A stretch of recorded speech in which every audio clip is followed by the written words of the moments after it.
Okay, I hope you can hear me.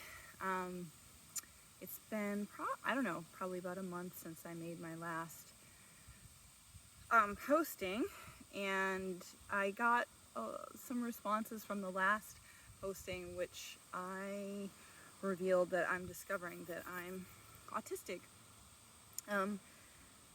Post that, I mean, I've long suspected I had ADHD, but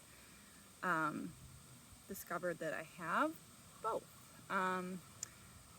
So I will do a disclaimer that this is a self-diagnosis. I don't have an official diagnosis as of yet. I've been speaking to my therapist, and clearly as we've gone about this process, originally seen her for CPTSD, and for those of you that don't know, that's complex post-traumatic stress disorder, and so that's what I originally went there for. Sometimes I lose my words. I went there for CPTSD, but in the process of being seen for CPTSD and starting to heal some of the trauma, I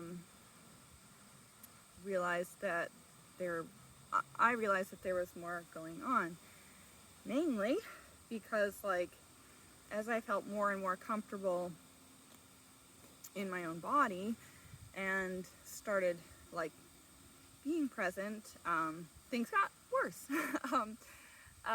For, like, my responses to my environment, and that being, like, I used to call them panic attacks, but I realize now that they're meltdowns, autistic meltdowns, and it can be due to a number of factors, but, like, from everything that I've been researching and reading, like, it's kind of like a category of things, like, for autistic people, it's like buckets. Like, you have your emotional bucket, and you have your sensory bucket, and you have your interoception, or your body sensation bucket. And if things are hitting on, like, one bucket, you might not have a meltdown, but if, like, each bucket kind of gets filled, or one bucket was already filled, say, like, you woke up in the morning and, like, your coffee spilled, and you had, like, a number of executive functioning fails. Before then, you went to a meeting, and then your boss gave you negative feedback, and then, like, in addition, like, your kid came home and he had a bad day at school, and he's, like, emotionally sharing with you, and then all of a sudden, like, the lights can be too bright, or your clothing feels like it's uncomfortable, or something like that. So, and then meltdown ensues. So sometimes it's, like, more a factor of each thing getting hit, and then the meltdown happens. For me, if a meltdown happens, usually it's relational. Like, I'm having an issue with somebody that I'm close to. I might feel like they're upset at me for reasons I don't understand, and I might have a meltdown then. Or something really unexpected happens. And for me, if it's unexpected in that, like, I'll give you an example. So recently I went on a trip, and I am really vigilant about taking care of my basic needs. Like, I have to be hydrated, I have to sleep well, I have to have a snack on hand like a backup, because I know that my cues for hunger, thirst, and tiredness aren't gradual. They kind of like hit me all at once because I don't have a very good sensation of what's going on inside my body until like it's too late. So I have like backup plans in place. So I had this backup plan when I got on the airplane.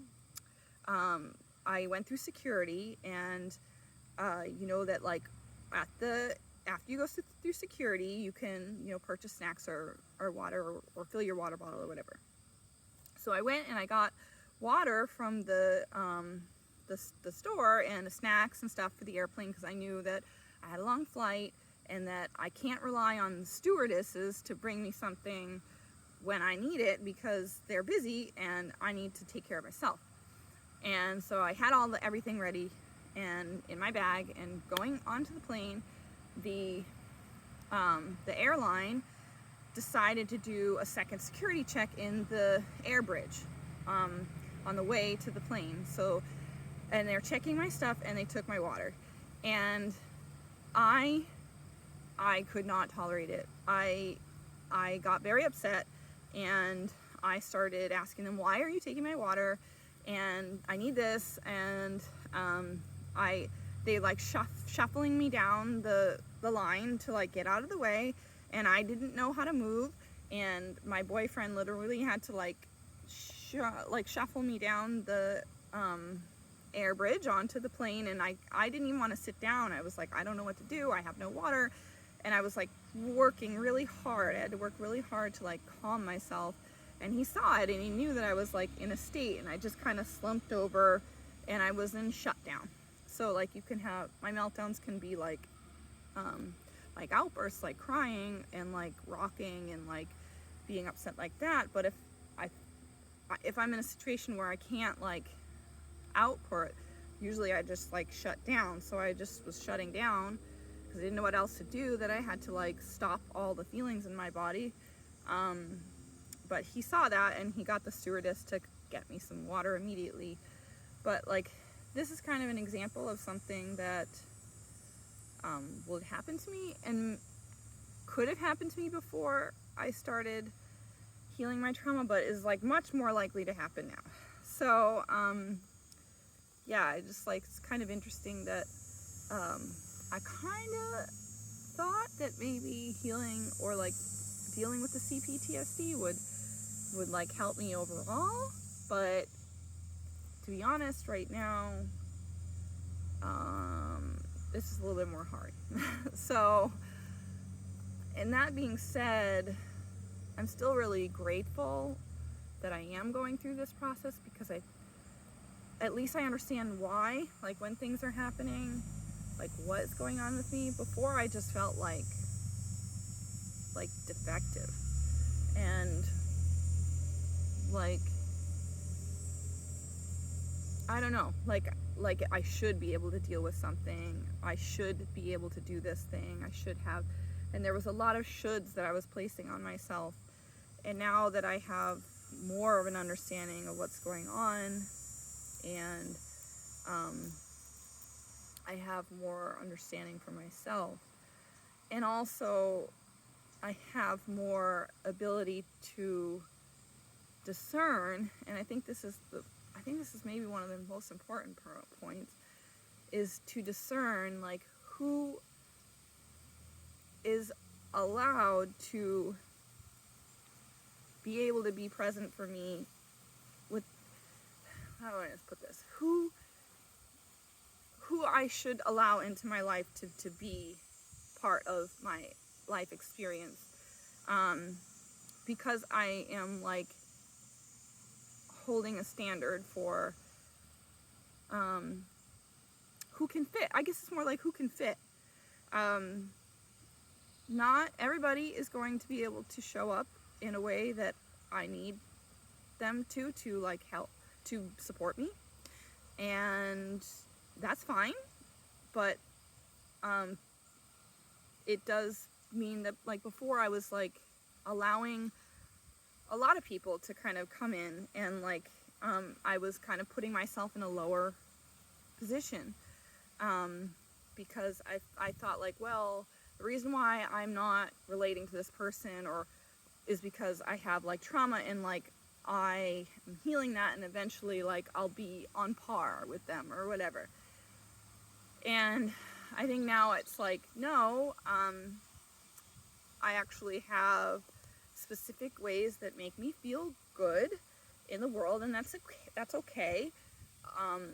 And other people can like meet me and be with me and support me in the ways that feel good to me, or they don't have to, and they can go about their lives. I think I started like, we don't expect people that are in a wheelchair or that have like, you know, that are deaf or have, you know, that are blind to like just all of a sudden be able to walk and see and like be able to go through doorways of people's houses that they otherwise couldn't, or like navigate streets that they otherwise couldn't, or, you know, do things that are beyond their current capabilities. And I think I don't think of myself as like less than because I have a different way of thinking and a different way of being. So I guess that's kind of like been helpful, but I'm still like discovering more and more things and about this whole process. I had to pause it to like collect my thoughts, but one of the biggest things that has come out of this is that my therapist has referred me to a community group that has formed in my area, and it's called All Brains Belong. I believe that's the name. And basically a physician started this to meet the needs of people, neurodivergent people that need support or different ways of engaging with the medical community, but it had expanded to like other areas, like not just healthcare, but like education and workplace advising and stuff like this. So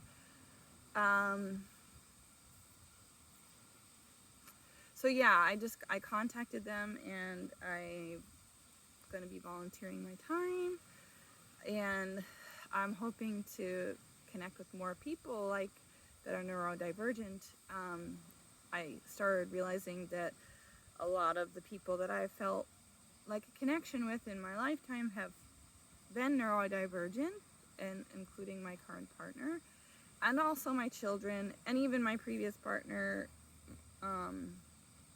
So there's clearly a preference for neurodivergent people to interact with each other because I think because it's just like a bit less effort and like more understanding, more room for differences and understanding those differences. So I think if you are in therapy, or even if you're not, if you can look in your community to see if there's a group that is focused on this, it would be a benefit to find people that are like you. So I'm looking forward to engaging with that more. And I also, in my research as I'm doing this, it's like the diagnosis right now for people that are autistic is now like 1 in 44 people. So it's not like a small population. So I think we should all be considered, especially as I feel like it's becoming more and more common and more accepted that society needs to change to accommodate more people like us, and to make it so that things aren't so difficult. Like in the workplace, it's not that hard to like provide a person that needs less stimulation with a location that is not right in the middle of a high traffic area, and limit their face-to-face meeting time so that they have time in between to decompress, and limiting overall hours would be really great. I know that for myself, like I work from home now, but I can't imagine going back into an office because of all of the lighting and the noise and the need for forced social interactions. It just, for me, seems like it is not a good fit. So I'm lucky enough to be able to work from home. But for those of people that are not, it really does benefit the employer to make it so that someone that has different needs can be accommodated. And I don't think it's a whole lot to ask. So I think it's important to educate workplaces on the fact that maybe working differently would benefit them because their employees would be happier and more productive. So anyways, it's just kind of things that I'm thinking about and reflecting on my experiences and understanding more about why I did always want more downtime and more alone time than my peers in school and in the workplace, and I notice it in my children now. So I don't know, all of this has been still really new, but mostly just like very helpful. And I also want to comment, one thing is, like, I didn't really comment on this on my last post, but like I know that there's like varying degrees of executive dysfunction. I am good at some things and not other things, but I don't believe that I need to be taken care of, and I think a lot of people that are autistic really do desire to live an independent life. And please don't, if you are commenting, don't try to diminish us by saying we need somebody to take care of us, because we don't necessarily need that. And we just need the environment and the people that we relate to be more understanding. That's all. So, all right, that's all I have, and I hope you enjoy this, and I hope you have a good day.